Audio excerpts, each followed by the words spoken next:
Oggi devo confessarvi qualcosa di molto importante. Non posso insegnarvi l'italiano. E non solo, nessuno può insegnarvi l'italiano. Se vi state chiedendo perché, guardate questo video fino alla fine per scoprirlo. Ciao a tutti e benvenuti. Sono Mattia di Lingua Franca. Ormai è più di un anno che carico video su YouTube parlando della lingua italiana e dell'apprendimento delle lingue in generale. E allora perché questo video si chiama così? Per capirlo dobbiamo fare un passo indietro. Voglio che pensiate tutti a quando eravate a scuola e probabilmente tra le vostre materie c'era almeno una lingua straniera. A seconda del paese in cui vivete, questa lingua potrebbe essere l'inglese, il francese, lo spagnolo e molte altre ancora. Ma qualsiasi sia la lingua che avete studiato a scuola, il risultato è lo stesso quasi per tutti. Non l'avete imparata. Avete studiato questa lingua per 5 o anche 10 anni, magari prendendo anche dei bei voti. Eppure, la prima volta che vi è capitato di usare questa lingua nella vita vera, vi siete probabilmente accorti di una cosa. Non eravate in grado di capire ciò che vi veniva detto e non sapevate come dire quello che avreste voluto dire. Com'è possibile che dopo tanti anni passati a studiare una lingua, il vostro livello sia così basso? Forse avete anche pensato che l'apprendimento delle lingue non facesse per voi. In fondo, se non avete imparato una lingua con un professore che passava ore alla settimana a insegnarvela, magari per voi è impossibile imparare una lingua straniera. Se questo è il vostro pensiero, fate un respiro profondo e sorridete, perché non è assolutamente così. Si tratta quasi certamente di una credenza limitante. Lasciate che vi spieghi cosa intendo. Molte persone vedono l'insegnamento scolastico e l'insegnamento in generale in questo modo. C'è una persona che possiede molte più conoscenze di voi. Questa persona, impegnandosi duramente e usando le strategie migliori, nel tempo può donarvi le sue stesse conoscenze. Ora, quest'immagine potrebbe anche andare bene per conoscenze più nozionistiche. Se non sapete quando è stata scoperta l'America e un professore vi ripete per tante volte che è successo nel 1492, a un certo punto ve lo ricorderete. Magari dovrete pensarci qualche secondo, ma prima o poi quella data rimarrà impressa nel vostro cervello. Il problema è che parlare una lingua straniera è in gran parte un'abilità e non una conoscenza. Eppure, nonostante questo, viene quasi sempre insegnata come se fosse una conoscenza. Provate a pensare al paragone con un'altra abilità. Andare in bici. Immaginate che andare in bici sia una materia scolastica. Il primo anno vi siedono in un'aula per qualche ora alla settimana e vi mettono davanti a una persona, il professore, che sa andare in bici abbastanza bene. Questa persona passa il suo tempo a spiegarvi il funzionamento di ogni componente della bici. Come girano le ruote, come funzionano la catena e le marce e quanto dovete spingere sui pedali per andare avanti. Ogni tanto il professore sale anche sulla bici in classe e vi fa vedere come si fanno alcune manovre. Mese dopo mese vi sentite sempre più sicuri. Rispondete correttamente a tutte le domande nei test scritti e ogni tanto il professore vi chiama alla cattedra e vi fa provare a salire su una bicicletta giocattolo con le rotelle. Voi lo fate e, con sorpresa, vi accorgete che riuscite a fare ciò che vi chiede il professore, anche se con molta fatica. Dopo anni e anni vi sentite pronti. Comprate una bici vera, scendete in strada e ci salite.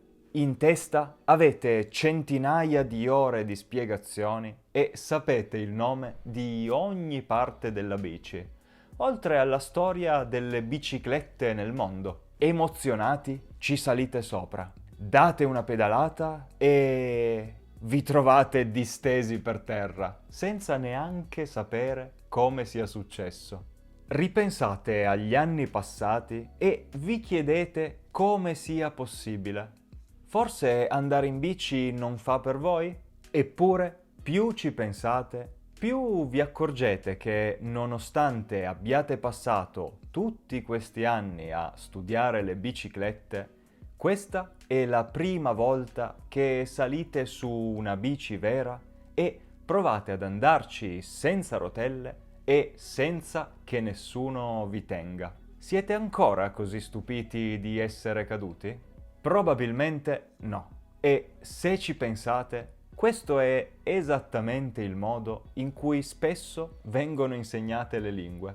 Per anni un professore vi spiega ogni dettaglio tecnico, ogni regola grammatica e tutte le eccezioni. Una volta ogni tanto venite chiamati per un'interrogazione o un test su un argomento molto specifico. Ed è comunque difficile, perché vi viene chiesto di parlare in una lingua che avete sentito solo in qualche registrazione o parlata dal professore. Inoltre dovete farlo davanti a una classe di persone che vi fissa. Ovviamente, quando cercate di usare questa lingua per la prima volta nel mondo vero, il risultato non sarà un granché. Ed è facile, a questo punto, cadere nel pensiero negativo. Le lingue non fanno per me. Ma quindi, se nessuno vi può insegnare una lingua, com'è possibile che così tante persone imparino a parlare lingue straniere anche da adulti? La risposta è in realtà un'ottima notizia. Il fatto che non sia possibile passare un'abilità da una persona a un'altra non significa che quell'abilità non possa essere imparata. Non solo, può essere imparata in molto, molto meno tempo di quello che avete speso in classe aspettando di ricevere magicamente la conoscenza di quella lingua dal professore. E questo è fondamentale. Dovete cominciare a prendervi personalmente la responsabilità di impararla. Perché la differenza più grande tra chi impara una lingua e chi no è proprio questa. Chi ci riesce solitamente è qualcuno che ha preso in mano il proprio percorso e si è impegnato attivamente per impararla. Chi non ce la fa continua ad aspettare che qualcuno gliela insegni. Quindi il primo passaggio è proprio questo. Dovete decidere consciamente che è tutto nelle vostre mani. Questo non significa che i corsi, i video, le lezioni e i libri di testo non siano utili, perché possono essere molto utili, ma sono comunque sempre secondari alla vostra responsabilità personale. Prima di passare ai consigli pratici, secondo YouTube, più di metà di voi che state guardando questo video non è iscritta a Lingua Franca. Se vi piace questo video, iscrivetevi al canale per non perdervi i nuovi video settimanali. Perfetto, ma allora, come si può imparare una lingua? Beh, intanto guardiamo il lato positivo. Nella storia dell'umanità non è mai stato facile quanto ora trovare risorse e connettersi con persone di tutto il mondo.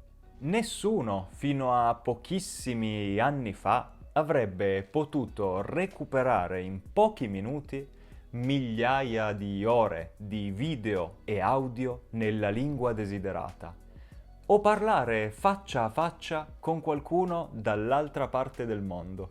Oggi queste cose vengono date per scontate e la vostra forza sta proprio in questo. Accettare il fatto che siate iscritti a un corso o meno, il tempo più importante è quello che dedicate individualmente a quella lingua. Non posso ovviamente spiegare quali penso siano i passaggi più importanti per imparare una lingua in un solo video, altrimenti verrebbe fuori un video lungo ore. Ma voglio farvi un esempio. Tutte le ricerche più recenti sull'apprendimento delle lingue ci confermano che l'esposizione alla lingua è fondamentale. Eppure la maggior parte delle persone provano ad ascoltare un audiolibro o a guardare un video una volta e, poiché capiscono solo una piccola percentuale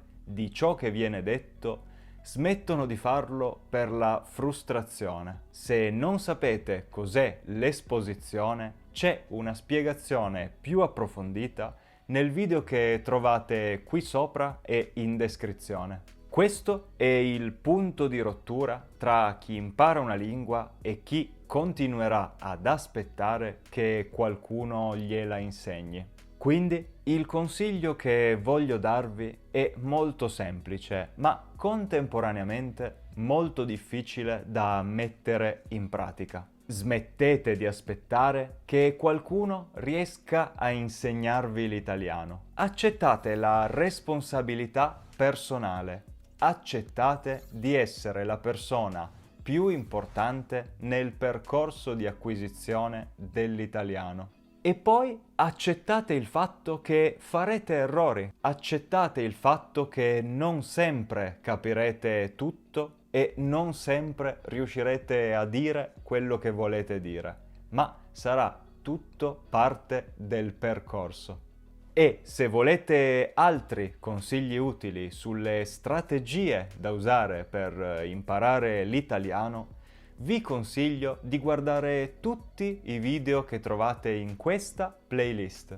Non si parla di grammatica o vocabolario, ma di consigli utili per imparare davvero l'italiano. E se questo video vi è piaciuto, un mi piace sarebbe spettacolare. Per oggi è tutto, ci vediamo nel prossimo video. Buon italiano a tutti!